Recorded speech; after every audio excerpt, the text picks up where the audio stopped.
Well, with Forza, we want to appeal to a wide range of customers, and people play the game for a lot of different reasons. Real-world tracks are compelling because people want to go out and drive the tracks that they see on TV, and famous race car drivers have driven from all around the world these exotic locations. Hockenheim in particular was a great opportunity for us to get a track in Germany and have some balance across Europe. Hockenheim's a great track. It's been in DTM, it's been in lots of great sports car racing as well as other types of racing around the world. It's a really old track. It's a very high-speed track. So it had a lot of great components for us. Hockenheim is very different from the Alps. It's in the middle of Germany, so it's one of the flattest tracks in the world. There really isn't any elevation change to the track itself. So it's just a very different experience. It's completely surrounded by trees, almost that sort of Black Forest feel, so that's something that we try to keep in mind as well. Last year, Turnton Studios traveled to Germany to capture the track to bring it to life in Forza Motorsport 4.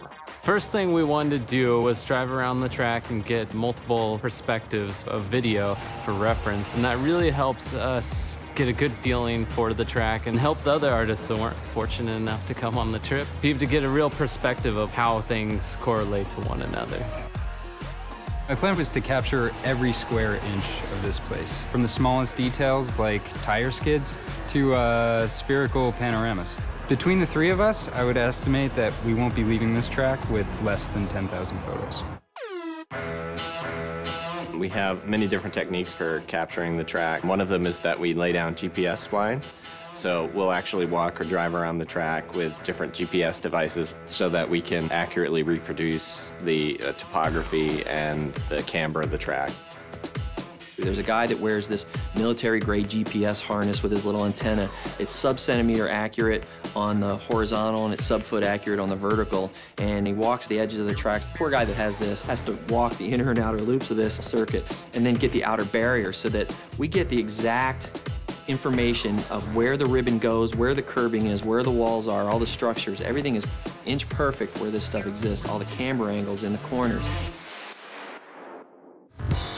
Generally, the process for creating a track tends to be the same for all tracks. There'll be slight differences between real-world and fictional tracks, but the first thing we say is, what is the feel for this track? What are we trying to impart to the player? When it comes to real-world tracks, we want to make them as accurate as possible. Hockenheim in particular, that comes down to the Mercedes grandstand. There's a grandstand there that's shaped like a giant C, and it dominates the entire track. It's almost like a monument to the area itself, so we've put a lot of detail into it. When you do look at it, it just has this sense of presence. When we feel this is really solid, we move on to the next stage, which is your refine phase, and we start doing our textures. So basically everything is there and to a level that we would consider shippable, but may not have that extra level of sparkle that we want it to. And then we take it into the polish phase, which is where all the love comes in. We get in and we model all the little details, where we try and say, okay, at this point, we know a lot of people are going to hit this corner, so we're actually going to scuff this corner up a little bit so that it's got a little bit of that character to it. For the ultimate test, we'll bring in pro race drivers, guys like Gunnar Jeanette, who've actually raced on a lot of these tracks, to give us his feedback. Because it can be inch perfect, but he can be like, you know, I use this brake marker, this rubber strip, right before the curbing on this, and then I turn, and this seems like it's happening just a little bit late, or this bump isn't quite bad enough. This upsets my car when I go in over here. So we go in there and we make sure we get all those little subtleties right as well. So when you're racing a track like Hockenheim in the game, it's going to feel and look just like it does in the real world to real drivers.